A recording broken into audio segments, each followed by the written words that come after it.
दीपक बताइए किस तरह की तस्वीरें सामने आ रही हैं और किस तरह की तैयारियां, क्योंकि कल देखिए मतदान की शुरुआत हो जाएगी और इसी को लेकर लगातार तैयारी चुनाव आयोग की तरफ से की जा रही है।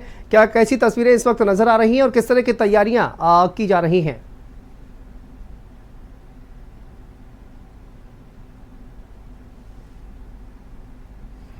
चलिए देखिए, दीपक से संपर्क नहीं हो पा रहा, लेकिन संजीव हमारे साथ जुड़े हुए हैं एटा से। संजीव, तैयारियां लगभग पूरी हो चुकी हैं, क्या तस्वीरें इस वक्त नजर आ रही हैं? और कल देखिए 7 मई है और 10 सीटों पर जो मतदान होगा उसको लेकर सुबह 7 बजे से ही वोटिंग होगी। किस तरह की तैयारी, सुरक्षा व्यवस्था नजर आ रही है?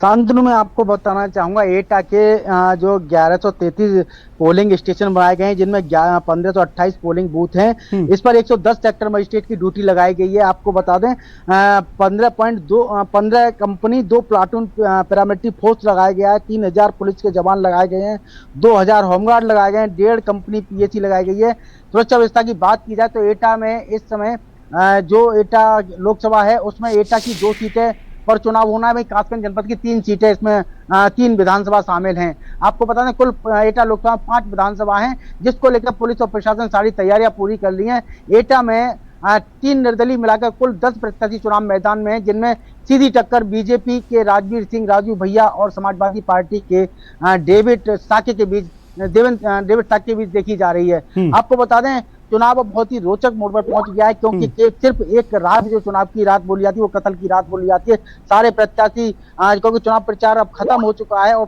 गुपचुप तरीके से अपनी जो है लोगों से देखिए तैयारियां निश्चित तौर पर गुपचुप तरीके से लगातार जो है वो चल रही है। संजीव, बिल्कुल बहुत बहुत शुक्रिया फिलहाल आपका इस तमाम जानकारी के लिए, अपडेट के लिए। तो देखिए तीसरे चरण को लेकर तैयारियां पूरी तरह से की गई हैं और अन्य सहयोगी हमारे साथ जुड़ गए हैं। सीमाब हमारे सहयोगी जुड़े हुए हैं, स्वाति पाठक हमारे साथ जुड़ गई हैं और साथ साथ दीपक हमारे सहयोगी हमारे साथ जुड़े हुए हैं। सीमाब देखिए कई तरह की बयानबाजी और तीसरा चरण चूंकि अब कहा जाए कि चंद घंटे ही बाकी हैं जब मतदान की शुरुआत होगी, ऐसे में जमीनी स्तर पर अगर देखा जाए किस तरह की तस्वीरें जो है वो आप देख पा रहे हैं और ये बयानबाजी जो लगातार हो रही है ये किस तरफ से इशारा करती है? देखिए बदायूं की जो सीट रही है वो कभी समाजवादी पार्टी का गढ़ थी, लेकिन पिछली बार जो है वो संघमित्रा मौर्य ने यहाँ से चुनाव लड़ा और वो चुनाव जीती। और इस बार जो है वो पहले धर्मेंद्र यादव का समाजवादी पार्टी ने टिकट किया और उसके बाद फिर उनका टिकट काट कर शिवपाल यादव का टिकट हुआ और अब उनके बेटे आदित्य यादव यहाँ से चुनाव लड़ रहे हैं। तो वजह ये है कि तमाम जो नेता हैं जो नाराज थे समाजवादी पार्टी से, तमाम नेता, उनको जोड़ने का काम जब शिवपाल यादव का नाम सामने आया तो शिवपाल यादव ने किया, क्योंकि धर्मेंद्र यादव के चुनाव के टिकट देने को लेकर समाजवादी पार्टी के काफी नेता नाराज थे, इसलिए उनका टिकट काटकर शिवपाल यादव को किया गया और शिवपाल यादव ने सभी नेताओं को अपने मनाने का काम किया। लेकिन उसके बाद जब वो सारे नेता एक मंच पर आए समाजवादी पार्टी के, तो उसके बाद आदित्य यादव के नाम की घोषणा की गई। बहरहाल चुनाव प्रचार थम चुका है और अब कल चुनाव होना है। इसी तरह से भारतीय जनता पार्टी ने इस बार संघमित्रा मौर्य का टिकट काटा, जो कि मौजूदा सांसद है बदायूं से, और उनका टिकट काटकर दुर्विजय शाक्य को यहाँ से टिकट दिया। वो संगठन के आदमी हैं, क्षेत्रीय अध्यक्ष हैं। तो भारतीय जनता पार्टी ने एक जो है वो बड़ा मैसेज भी देने की कोशिश इस बार जो है वो की है। तो दुर्विजय शाक्य अपने आप में जो है वो यहाँ पे काफ़ी प्रभाव रखते हैं। तो ये अभी फिलहाल कहना बड़ा मुश्किल होगा कि चुनाव एक तरफा है, क्योंकि भारतीय जनता पार्टी भी मजबूती के साथ चुनाव लड़ रही है और शिवपाल यादव भी पूरी मजबूती के साथ यहाँ पर चुनाव लड़ रहे हैं। कल 7 बजे से सुबह मतदान हो जाएगा, शाम में 6 बजे तक जो है वो खत्म होगा। यहाँ के अगर जातीय समीकरण की बात की जाए तो यहाँ यादव बाहुल्य है, मुस्लिम बाहुल्य है और अपर कास्ट की कुछ जातियाँ हैं, उनमें जो है वो काफ़ी वोट है। अब ऐसी सूरत में कौन कितना वोट कंट्रोल कर पाता है ये तो 4 जून को पता चलेगा। लेकिन फिलहाल चुनाव बदायूं का बेहद ही दिलचस्प जो है वो नज़र आ रहा है। किसी भी तरह से ये एक तरफा चुनाव नहीं कहा जा सकता है। समाजवादी पार्टी के नेता इस बात का आरोप लगा रहे हैं कि भारतीय जनता पार्टी के जो नेता हैं, जो लोग हैं, वो उनके कार्यकर्ताओं के साथ, उनके नेताओं के साथ पुलिस प्रशासन के जरिए ज्यादती करा रहे हैं। और जो भारतीय जनता पार्टी के प्रत्याशी हैं दुर्विजय शाक्य, उन्होंने बहुत सारे आरोप लगाए हैं समाजवादी पार्टी के ऊपर कि जब इनकी सरकार थी तो वो कहीं ना कहीं गुंडागर्दी हुआ करती थी। सेक्टर मजिस्ट्रेट की गाड़ियां जो है वो 23-23, 24-24 गाड़ियां फर्जी चलाई जाती थी। तो इस तरह की चीजें जो है वो निकलकर सामने आई हैं। और 2 दिन पहले की अगर बात की जाए तो 2 दिन पहले से माहौल और भी बदलता हुआ नजर आया है, जबकि मैनपुरी में सीमा बाकी साथी भी हमारे साथ जुड़े हुए हैं, उनका रुख कर लेते हैं, एक बार वापस आपके पास आएंगे और बदायूं का अपडेट लगातार आपसे लेंगे। लेकिन हमारे साथ देखिए फिरोजाबाद से हमारे सहयोगी जुड़ गए हैं, जितेंद्र बताइए क्या तैयारियां इस वक्त नजर आ रही हैं और तमाम तरह की बयानबाजी जिसके बाद क्या राजनीतिक माहौल कहा जाए कि बदलता हुआ नजर आ रहा है? देखिए संतु, हर बार चुनावों में यही होता है, प्रचार के बाद तमाम बयानबाजी आती है, क्योंकि जब नेता ये मान लेते हैं कि मंच से जाकर लोगों से हम लोग मोटिवेट नहीं कर पाए तो अब बयानों के आधार पर इनको रोका जाए। तो कुल मिलाकर फिरोजाबाद में समाजवादी पार्टी और भारतीय जनता पार्टी की सीधी टक्कर है और इस टक्कर में दोनों ही प्रत्याशी दमखम से जोर आजमाइश कर रहे हैं। समाजवादी पार्टी के प्रोफेसर रामगोपाल यादव के बेटे अक्षय यादव हैं, तो वहीं भारतीय जनता पार्टी ने ठाकुर विश्रीप सिंह को यहाँ प्रत्याशी बनाया है। कल सुबह से मतदान शुरू होगा।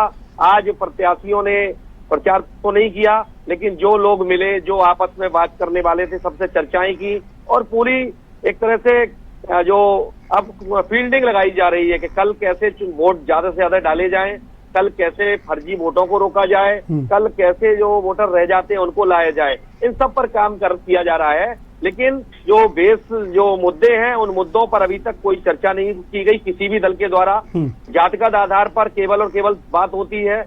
यहाँ समाजवादी पार्टी का गढ़ 2014 में था और 19 में उस गढ़ को ढा दिया गया भारतीय जनता पार्टी द्वारा। समाजवादी पार्टी कहती है चचा भतीजे की लड़ाई थी इसलिए हम हारे, और भारतीय जनता पार्टी कह रही है कि हमने काम के आधार पर वोट जीता है और इस बार भी हम बिल्कुल दावे देखिए अपनी तरफ से लगातार जितेंद्र जो है वो किए जा रहे हैं। लेकिन स्वाति का रुख करेंगे। स्वाति देखिए मुद्दे कई हैं और देखा जाए कि पिछले कुछ वक्त से जिस तरह की बयानबाजी सामने आई है, चाहे वो राम मंदिर को लेकर हो, आचार्य प्रमोद कृष्णम का बयान सामने आया और इसके अलावा महाराणा प्रताप का एक मुद्दा हमने देखा, उसको भी सीएम योगी आदित्यनाथ ने शाहजहांपुर में जोर शोर से उस मुद्दे को उठाने की कोशिश की है। चूंकि अब काफी कम वक्त जो है वो बचा हुआ है, ऐसे में ये जो बयानबाजी है किस तरह से इसको देखा जा रहा है और जमीन पर कितना असर इन मुद्दों का दिखाई दे रहा है?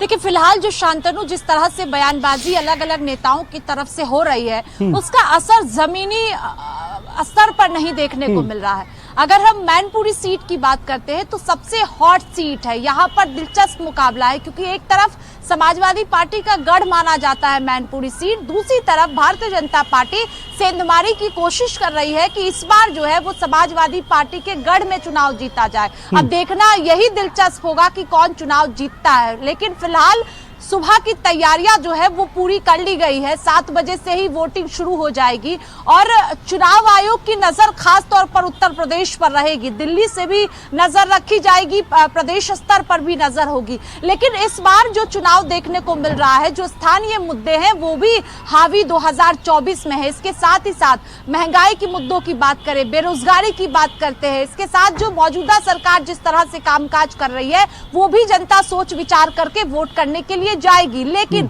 वोटिंग प्रतिशत किस तरह से ज्यादा तीसरे फेज में हो, इसको लेकर चुनाव आयोग लगातार चिंतित है क्योंकि जिस तरह से मतदान प्रतिशत कम देखने को मिला है उत्तर प्रदेश में, तो इस पर भी फोकस किया जा रहा है कि तीसरे फेज में जो कल वोटिंग होनी है यानी 7 मई को, उसमें मतदान प्रतिशत में ज्यादा बढ़ोतरी हो, इसको लेकर नजर चुनाव आयोग की है। चुनाव आयोग भी लगातार तैयारी कर रहा है। दीपक भी हमारे साथ जुड़े हुए हैं। दीपक बताइए किस तरह की तैयारियां चल रही हैं?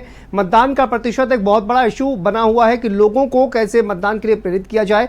बरेली में क्या माहौल दिखाई दे रहा है? इस बार क्या मतदान का प्रतिशत बढ़ता हुआ दिखाई दे रहा है और किस तरह की तैयारियां चल रही है?